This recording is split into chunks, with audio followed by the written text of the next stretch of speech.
not only am I not streaming today on Twitch, but I also really almost did not want to film this video. But it's Wednesday, the kids are out of the house, the husband's out of the house, and instead of playing The Sims, I'm gonna sit here and talk to you about my July goals. And I know it's already July 2nd by the time I'm filming this. It'll be July 7th by the time you actually see this. What better way to keep me accountable than to put it out there and have to talk to you guys about it in August. So we're going to do it. For the last couple of days, I have been working on my July goals in my notebook. I typically type up my scripts in Scrivener, but I don't know, I felt like pen and paper this time, so that's what we went with. I want to go over 5 goals. We're just going to go over them in the order I wrote them down. It's just kind of like what's on my mind anyway. So number 1 is my final polish. There are 3 people with my full manuscript right now. I've not heard from any of them, but it's a holiday weekend here. So are they actually going to read it? I don't know. Either way, like, I'm gonna go ahead forward. I'll probably start next week. I want to deepen my character motivations. I've got 7, really 9 characters that I'm dealing with, and they don't really start dropping off until my catalyst. Which I guess is kind of soon. Now that I'm saying it out loud, I've got to deal with like almost 9 deaths. So yeah, it's just, I feel like a lot to deal with because I want them to be real and I want my readers to care about them, like more than just them dying. So I want to deepen the motivations. I want to deepen their presence, even if they're not doing much in that scene. Like, I want you to know where they are. I want you to know like how they're reacting or coping, depending on which character it is. Like, you should know what a character is doing in every scene.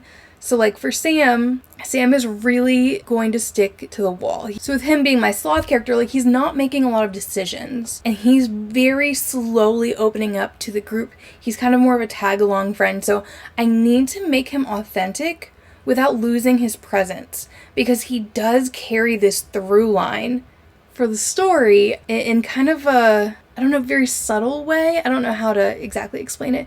But then I have like the complete opposite character who goes off the deep end after my catalyst, after our first death. And he completely like disassociates. Reality isn't a thing anymore.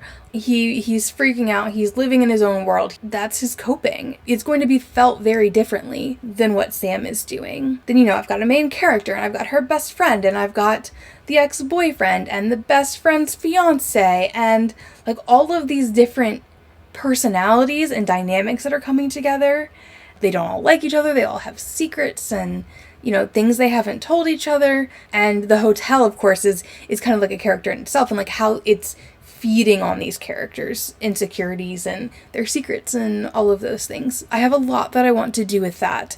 I also want to make sure that my main character's voice is consistent, which means she's on like the campy scream side of things. She's very sarcastic, especially with her internals, like very snippy. Externally, she's a little bit more quiet, but only because she is like planning her next move. And I want to make sure that the references that she's making internally make sense. They are frequent enough, but not like overwhelming or like annoying. I need to make sure that my best friend, like, her arc is gradually going the way it needs to go. Okay, so I talked about this in my other vlog. My B plot was originally going to be one thing, and then I got to my midpoint and I hated it. This revision needs to kind of like smooth out that first section of my fun and games section, because I still like that scene. It still can work.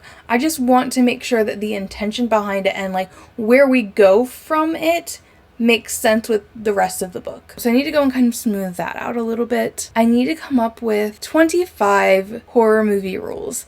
Like, don't split up, or don't say I'll be right back, or don't answer the phone when it's a number you don't know. I want to assign a rule to each chapter. I haven't done that yet because I'm supposed to be doing that right now to send to my CPs. I haven't started it. That's not true. I do have a list. I might need to tweak the list because I don't, like, not all of it fits. You know, one of them is like, don't hide in the attic. And it's like, I don't have an attic, but I do have a basement. So like we can work with that. I'm revising the way that I need to revise now so that when I get their feedback, I can continue forward. And then when I get the feedback from my agent consultation later on this month, like I can incorporate that. That agent only has my query and my first 1,500 words. So that's not going to be too much. All of that being said, I know it's with my CPs right now and one other person, and when they get back to me, because they're all expecting to be done with this really quickly. It's only 65,000 words, but for contemporary horror, it isn't our world. The rules are mostly the same. I don't have to explain too much there, but there is some lore that you get into in the second half of the book of like, how did this happen? Once I get their feedback, I'll be able to strategize a little bit more with like how much time and energy I think this is going to cost in order to turn this into a query ready book. And I'm hoping that because I took my time on this draft and I really like sunk my teeth into every single like word and chapter and scene and character emotion, that it shows, and that I'll have less to do because I've already done some dev edits. That's goal number 1. So final polish by the end of July so that I can query in August. So I'm also going to be doing this query intensive. So basically it's going to be 4 weeks of leveling up what I've already gotten. So leveling up my query letter, leveling up my first 3 chapters, my log line, my synopsis. Good God, I have not even written a synopsis. Ooh, did I write a synopsis? I probably did, actually. I do have a working synopsis. How many words is this? And I have room to grow? Stop it. Okay, so it's not great. Okay, it's like really not great, so I'll need to work with my CP on that. Ooh. At least like it's a start. I've got something written down. 429 words of. So anyway, this query intensive is going to teach me how to query with the business side in mind, and like knowing what people want from the industry and like what agents actually look for. Like, I know that they have their manuscript wish list. I know they want good prose. I know they want a catchy premise. Like, I get all of that, but this is going to be a lot more strategic. And I think that's really where I need to be right now, because I no longer want to just be an artist. Like, I want to sell my art. I want to sell my books. I want to move forward in this industry. And I think that this query intensive is going to be really helpful. So once I'm done with this query intensive, I'm going to have a Discord. So we've already set up a Discord, and like, I'm going to meet people through that. So hopefully some new like trench buddies.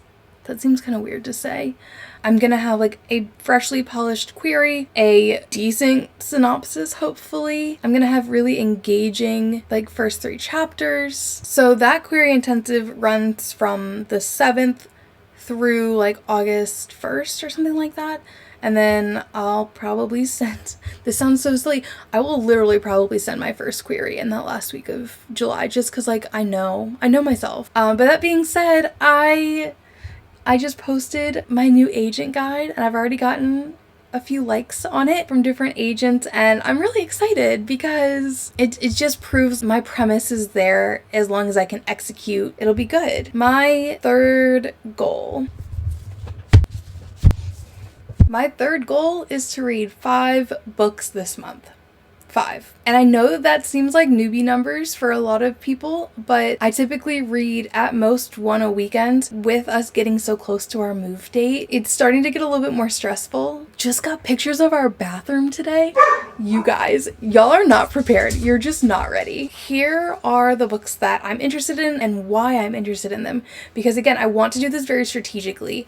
I know that I can't read every single book I want to read. Unfortunately, this is not even like a 100th of my TBR shelf. I have an entire bookcase of books that I want to read, and I'm not really sure I was ready to admit that. Either way, I went through and I picked these books for the month of July, and we'll just have to kind of see where I go from there.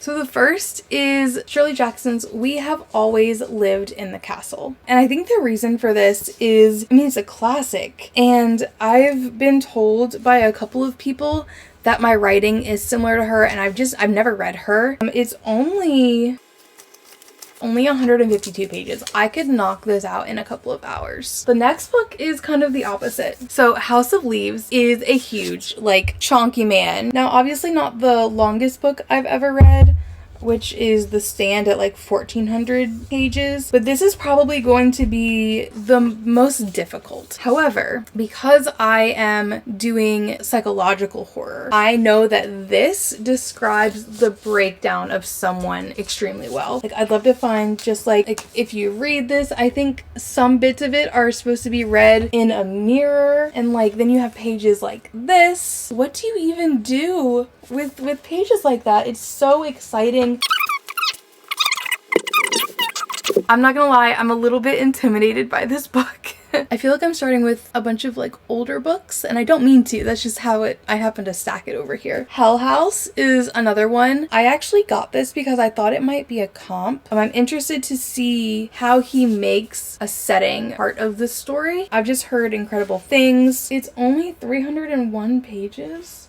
So I really feel like this is another like pretty quick read. I mean, you know, small pages, decently sized text. But yeah, I'm excited just to kind of like learn from this. Next is The Staircase in the Woods. I've been wanting to read Chuck Wendig forever. I still have The Wanderers. It's probably one of the most gorgeous covers I've ever seen, and it's been on my shelf for literal years. I'm pretty sure I got that book on release day and just still haven't read it. But I am a huge Reddit girly, and I've read the creepypastas of staircases that are found in like random national parks. And the fact that he wrote a whole book on it, I'm really just so stoked to read this because I'm very interested in like creepypasta type things. I'm really interested to see how he does this. And of course, it's got an oath. It's got a group of friends who are not supposed to tell things.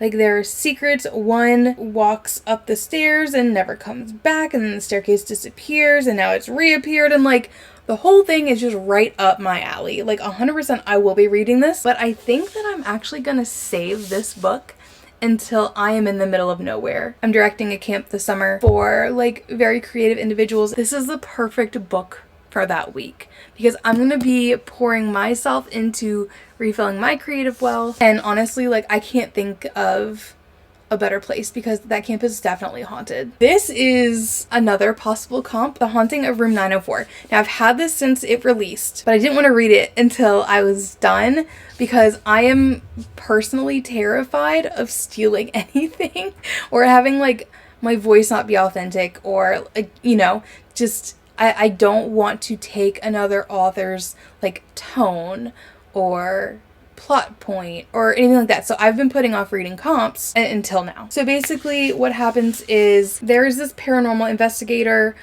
She's super good at her job. She is like the most sought after. And this all happened after she lost her sister. The owner of this hotel has a girl turn up dead every year. And no matter what room she checks into, the dead body always turns up in room 904. The main character is like brought in to investigate this hotel. And, you know, she's having to talk to these ghosts and figure out, like, what's going on. I also wanted to look at her agent. I've also, like, already read all of the acknowledgements for these books, except for the ones that were spoilery because I didn't want to get spoiled. For books like this that I think could be comps or are similar in vibe, I've been putting those agents on my to query list. Erica Worth's agent is Rebecca Friedman. She immediately went on my query list. I'm so excited for this book. Look how beautiful it is. Ugh. So Peyton June is a Right Team Mentorship Program alumni with me. We were both in the same 2023 class of mentees, and I could not tell you how excited I was to like hear her book was coming out. I read, I think, 1 or 2 chapters of this before she got mentored. I think it was this one. It might have been a different book. I don't remember because we'd all like swapped like first chapters, I guess. I'm so thrilled. There's like a family and they're vacationing in this like kind of middle of nowhere place, and her sister had died and she's trying to figure out like what secrets her family is keeping and like what's the lore being buried. And I'm really excited because she's such a success story for this mentorship, and I know this book is just going to be incredible. So I am 100% reading this month.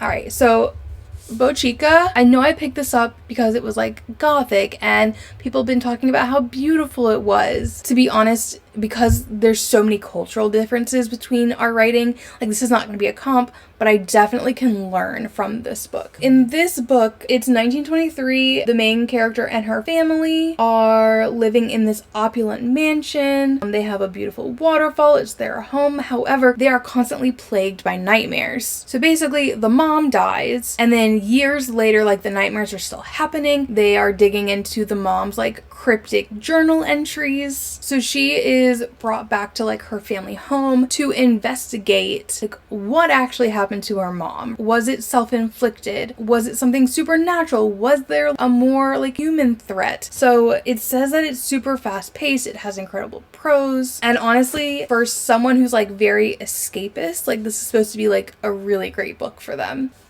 This is such a fun book. It's called Feeders. This is such a cool horror premise. So the main character in this book is supposed to be like chasing the influencer lifestyle. One of her classmates dies, and the murder is leaked on this like weird social media app called MNAHA. It's very exclusive, like you don't talk, it's like Fight Club. If you're in it, you have to only speak about it to other members, and you have to do it twice daily. There's some like really crazy rules around using this site, and honestly, I kind of want to start it tonight. I might start this tonight. Like, that's how excited I am about this book. So it's kind of like a did you read the terms of services type book. The platform kind of rewards the worst of human behavior, which is something I really love to dig into. I love seeing how far people will be pushed to like get what they want. I think it's absolutely fascinating. Finally, I was really excited about this one. I'm not gonna lie, it reminded me of the We Have Always Lived in a Castle, and that's only because of the title. Like, I don't think it's very similar in terms of writing. Not that I've started this, but also like look at this cover. I just think this is gorgeous. But like it is a gothic, like the setting is very like, ooh, we moved into an old house in the country and the floors creak and something is creepy. There's like this bedroom on one of the floors, and this woman who had a near-death experience is like starting to like sense a presence. But apparently they only happen when she's like alone. So she's like, oh my gosh, are they actually happening? Is it all in my head? Is it something that's just like targeting me? There's a lot of deception and self-doubt. I don't love it when a book is like, oh, by the way, it was all in the character's head. That's not fun for me. But I don't mind an unreliable narrator if it's done well. Also, look at this author photo. Doesn't she look incredible? Just a beautiful person. Her acknowledgements are super short, and her agent is at United, and I've actually never looked into her before, but I really think she would be a good fit too, so I went ahead and added her to my agent list. Those are my options for what I want to read in July, and I think I probably talked about books for about 25 minutes, and now I'm wondering, should this be a booktuber account? No, because I'm inconsistent and because I want to write, and unfortunately I can't do both. Again, I want to write at least 5 of these, but these are like top contenders for right now because I am such a mood reader and I want to make sure that I reach my goal. That's the point of this. I'm going to switch my goals around. So my 4th goal is to find 75 agents that I want to query. Right now I'm sitting at 54, and I'm not gonna lie to you, I am really not feeling great about all 54. Like, not all 54 of these agents have incredible sales or are like the best matches ever, but I've been slowly putting together lists from books that I've been reading like this, but also like if they pop up on Twitter or Blue Sky and are like, hey, I'm looking for a horror that has these elements, then I'll add them. It also includes 13 agents that have requested via pitch event or my agent guide or anything like that. I did have someone request when I nudged them on my second book, so she's included in that as well. And have I seen movement on my second book? No, not a single person has replied to that full. But that's okay. The most recent version is only since March. So I have to keep reminding myself my R&R only went out in March, not a year ago, which is what it feels like because I did start querying like September 29th last year for this book. So it hasn't even been a full year. I just need to calm down. One thing I have to ask myself is 75 agents in horror actually realistic? I don't know. Like everyone says, a bad agent is not better than no agent. A bad agent can stall your career for years because a bad agent who is subbing your book to Big Five editors who they have not made a personal connection with, that editor is just not going to read that email. They're never ever going to see your submission. So I want to be very strategic about what I'm doing because for me, I don't mind boutique agencies, but they need to have Big Five presence or Big Five deals. I was looking back over this and I totally forgot. My Heart is a Chainsaw is also on my reading list. I cannot forget to read that book. The next thing I need to figure out, and I'll probably talk a lot more about this because I'm planning on doing like a get ready to query with me video, but I need to figure out if I want to do like a preliminary batch or if I want to just do it on a rolling nature. Now I know that Jenny Chappelli is going to cover this in her query intensive, but what I've done for me is send out an initial batch, wait for 1 or 2 requests, and then decide that I'm good and just query as I feel like it. That being said, with all of my projects, I've gotten a request within the first 3 queries that I've sent. So I've never had to stop and think, oh God, what if I get nothing?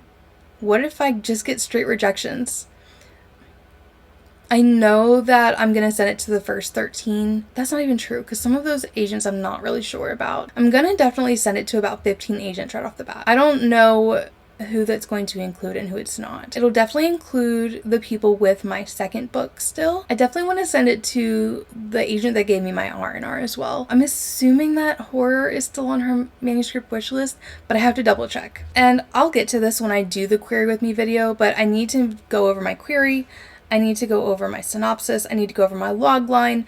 I need to go over my query cheat sheet and any like MSWL research that I'm doing. But I'm getting excited to query again, to jump right back in and ready to get hurt again. Okay, so for my last July goal, it's to start really daydreaming about the premise for my new project. I have some vibes. Right now, it's like a Stepford wife in the middle of nowhere country setting, but like that's not good enough.